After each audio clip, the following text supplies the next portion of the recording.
లోక్సభ ఎన్నికల ఫలితాల తర్వాత తెలంగాణలో ఏం జరగబోతోంది? బీఆర్ఎస్కు బీజేపీ గండం పొంచి ఉందా? తమకు ప్రత్యామ్నాయంగా బీజేపీ ఎదుగుతోందని గులాబీ పార్టీ ఆందోళన చెందుతోందా? పార్లమెంట్ ఎన్నికల్లో బీఆర్ఎస్ ఓట్లు కమలం పార్టీకి షిఫ్ట్ అయ్యాయా? ఇప్పుడు ఇదే బీఆర్ఎస్లో హాట్ టాపిక్గా మారింది. తెలంగాణలో బీఆర్ఎస్కు బీజేపీతో గండం పొంచి ఉందనే చర్చ రాజకీయ వర్గాల్లో జోరుగా సాగుతోంది. బీఆర్ఎస్ నుంచి పలువురు నేతలు బీజేపీలో చేరిపోయారు. పార్లమెంట్ ఎన్నికల్లో బీజేపీ అభ్యర్థులుగా పోటీ చేశారు.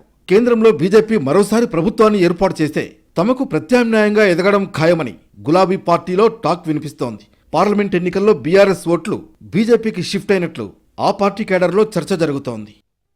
లోక్సభ ఎన్నికల ఫలితాల తర్వాత కూడా గులాబీ పార్టీ నుంచి కమలం పార్టీలోకి చేరికలు ఉంటాయా అనే చర్చ ఇప్పుడు మొదలైంది. తెలంగాణలో బీఆర్ఎస్ అధికారంలో ఉన్నప్పుడే బీజేపీ సవాల్ విసిరింది. దుబ్బాక, హుజూరాబాద్ ఉప ఎన్నికల్లో బీజేపీ బీఆర్ఎస్ను ఓడించింది. తెలంగాణలో బీఆర్ఎస్కు ప్రత్యామ్నాయం తామేనని పదే పదే బీజేపీ నేతలు చెబుతూ వస్తున్నారు. పార్లమెంట్ ఎన్నికల్లో బీఆర్ఎస్ బీజేపీ కాంగ్రెస్ల నుంచి గట్టి పోటీని ఎదుర్కొంది. క్షేత్రస్థాయిలో బీఆర్ఎస్ను నిలువరించేందుకు బీజేపీ సిద్ధమవుతోందనే చర్చ సాగుతోంది. స్థానిక సంస్థల ఎన్నికల నాటికి బీజేపీ గులాబీ పార్టీ టార్గెట్గా ఆపరేషన్ మొదలుపెట్టే అవకాశం ఉంది. మరోవైపు ఇప్పటికే చాలామంది కింది స్థాయి నేతలు సైతం కాంగ్రెస్, బీజేపీల వైపు వలసలు పెడుతున్నారు. దీనికి అడ్డుకట్ట వేసే ప్రయత్నాలు చేస్తోంది బీఆర్ఎస్. అయితే రెండు జాతీయ పార్టీల నుంచి వస్తున్న సవాళ్లను బీఆర్ఎస్ ఎలా ఎదుర్కొంటుందనేది తెలియాలంటే కొంతకాలం ఆగాల్సిందే.